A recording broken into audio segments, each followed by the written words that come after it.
प्रिय छात्र, education point BHG में आपका स्वागत है। इस वीडियो में हम लोग प्रश्नावली 9.1 का दूसरा प्रश्न सॉल्व करेंगे।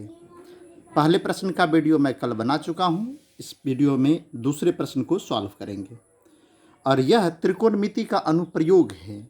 और त्रिकोणमिति का अनुप्रयोग का जो भी क्वेश्चन है उसे आपको ध्यान से पहले पढ़ना पड़ेगा, तभी आपको समझ में आएगा। तो सबसे पहले पढ़ लेते हैं प्रश्न को।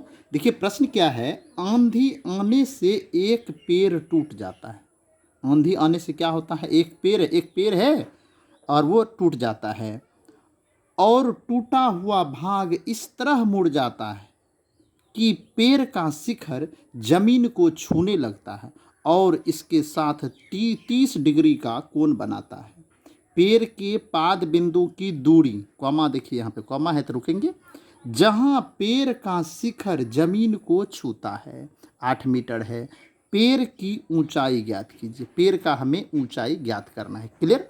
अब सबसे पहले सवाल को समझिए इस आकृति के माध्यम से। सबसे पहले समझिए कि यह एक भूमि है। ये क्या है?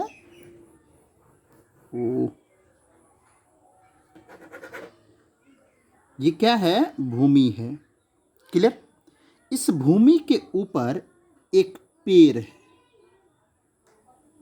ठीक है, देखिए पेड़ है और इसी पेड़ की ऊंचाई हमें ज्ञात करने के लिए कहा जा रहा है इस प्रश्न में, इस पेड़ का ऊंचाई।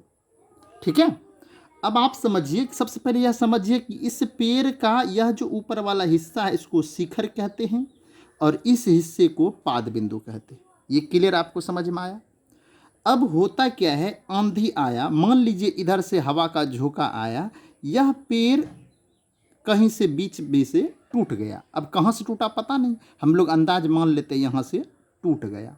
ये इस प्रकार से टूटा है कि टूटकर अलग नहीं हुआ, ये झुक गया। झुक कर यह जो शिखर है वह जमीन को छूने लगा। यह यहाँ से, अब देखिए यह यहाँ से मुड़ गया और यहाँ से आकर ऐसे झुक गया। क्लियर। यह झुक कर कहाँ आ गया, इसका शिखर यहाँ आ गया। ये शिखर आ गया। अब शिखर और भूमि के साथ कितना डिग्री का कोण बना हुआ? 30 डिग्री का। सवाल में देखिए लिखा हुआ है, तो यहाँ पे लिख देंगे 30 डिग्री। देखिए आपको थीटा मिल गया। क्या मिल गया? थीटा।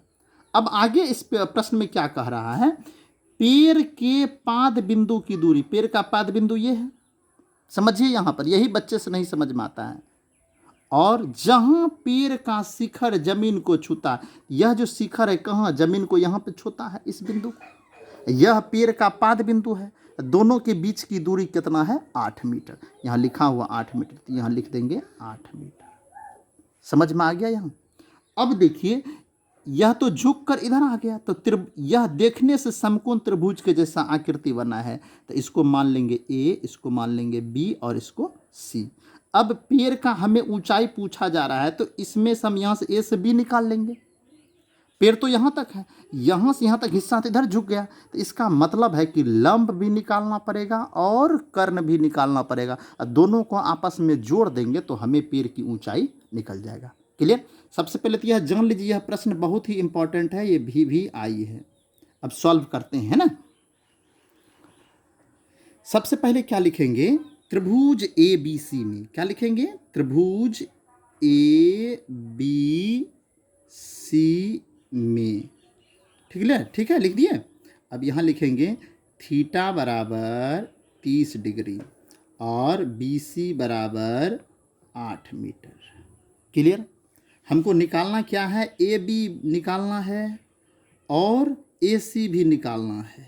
नहीं, दोनों निकालना, दोनों को लास्ट में जोड़ देंगे तो यही पेड़ का ऊंचाई हो जाएगा। क्लियर, समझ गए?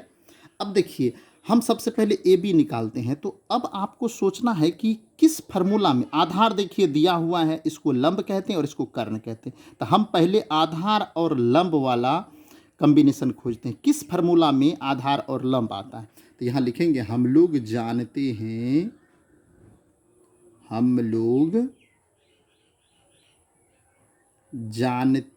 हैं कि टेन थीटा बराबर, देखिए टेन थीटा बराबर होता है लंब बटे आधार।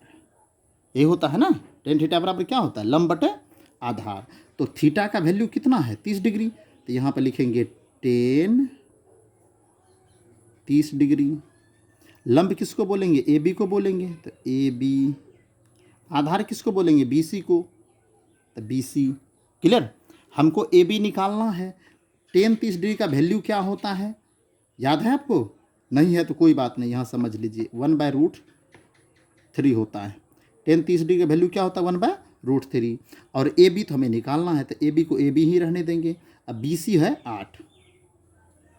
अब आप देखिए यहाँ पे क्या करेंगे, इसको कोना कोनी गुना कर देंगे, तो √3 इंटू ए बी, 8 गुना 1 क्या हो गया, 8। अब ए बी बराबर क्या हो जाएगा, 8/√3 मीटर। ये ए बी निकल गया। अब हमें निकालना पड़ेगा क्या, ए सी। ए सी निकालने के लिए क्या करना पड़ेगा, अब इस आकृति में समझिए,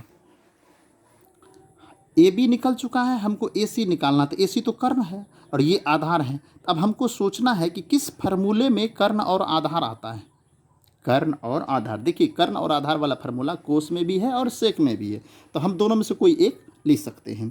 तो यहाँ पर लिखेंगे पुनः, क्या लिखेंगे, पुनः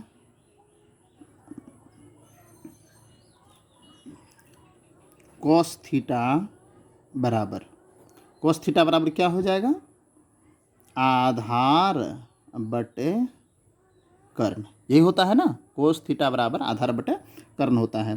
तो cos थीटा के जगह पर 30 डिग्री और आधार की जगह पर BC लिखेंगे अभी, BC, और कर्ण की जगह पर AC। अब देखिए cos 30 का वैल्यू कितना होता है, cos 30 का वैल्यू होता है √3/2 बराबर, यहाँ पर BC दिया हुआ 8, AC है, AC तो हमें निकालना है ना। तो अब देखिए यहाँ पे कोना कोनी फिर गुना करना पड़ेगा, तो क्या हो जाएगा, तो √3 गुना AC बराबर, इधर हो जाएगा 8 दूनी 16, तो AC बराबर हो गया 16/√3, नहीं इतना मीटर हो गया। तो ये हमको AC निकल गया। अब इस दोनों को क्या करेंगे, आपस में जोड़ देंगे, तो वही हो जाएगा पेड़ की ऊंचाई। तो यहाँ लिखेंगे पेड़ की ऊंचाई बराबर, तब AB प्लस AC। देखिए वीडियो थोड़ा लंबा हो रहा है, घबराना नहीं है, क्योंकि आपको सीखना है तो समय तो देना पड़ेगा। तो समय नहीं देंगे तो कैसे सीखेंगे। तो AB निकला 8/√3 और AC निकला है 16/√3। क्लियर। अब इस दोनों को क्या करेंगे, भिन्न का जोड़ करेंगे। तो भिन्न का जोड़ जब आप करेंगे तो √3 का एलसीएम √3 होगा। इधर जब बेस समान होता है दोनों को जोड़ देना है, 8 + 16, तो कितना हो गया, 16 8 कितना हो गया, 24/√3 मीटर। क्लियर। अब देखिए आंसर यही हो गया, लेकिन अब इसका क्या करना पड़ेगा, हर का परिमयकरण करना पड़ेगा। अब जहाँ पर पेज तो समाप्त हो गया है, तो हम यहाँ पर बना देते हैं, आप लोग समझ जाइएगा, अपना कॉपी पे लिखिएगा, इसको लिख लीजिएगा। इसका हर का परिमयकरण कर देते हैं, तो 24/√3 है, और इसका हर का परिमयकरण करेंगे तो √3/√3 से गुना करेंगे, तो ये हो जाएगा तो 24√3/3, √3 गुना √3 3 हुआ, 3 से काटेंगे तो 8 हो जाएगा। तो आंसर हो गया 8√3 मीटर। यही हो गया पेड़ की ऊंचाई। क्लियर। तो देखिए इस तरह से आपको बनाना पड़ेगा। यह क्वेश्चन हर 2 साल में एक बार बोर्ड एग्जाम में पूछा जाता है, इसलिए आप इस प्रश्न को 2 बार 3 बार बनाइए, और इससे संबंधित इसका सूत्र हम लिख देते हैं एक ठो, और उसको आप उतार लीजिएगा। ये वाला सूत्र है, देख लीजिए, साइन थीटा बराबर लंब बटा कर्ण है, कोस थीटा बराबर आधार बटा कर्ण है, टेन थीटा बराबर लंब बटा आधार है, कोट थीटा बराबर आधार बटा लंब। इस तरह से आप इसको याद कर लीजिए। ये 3 ठो आपको याद करना है, साइन कोस टेन का। फिर जो है साइन का उल्टा होता है कोसेक, उसमें पलट गया है, और कोस का उल्टा सेक, और टेन का उल्टा कोट। पलट के आप 2-4 बार प्रैक्टिस कीजिए। हमें उम्मीद है आपको इस समझ में आया होगा। हमारे वीडियो को अधिक से अधिक अपने दोस्तों में शेयर कीजिए, और हमारे चैनल पर यदि नए हैं तो हमारे चैनल को सब्सक्राइब कर लीजिए। वीडियो देखने के लिए धन्यवाद।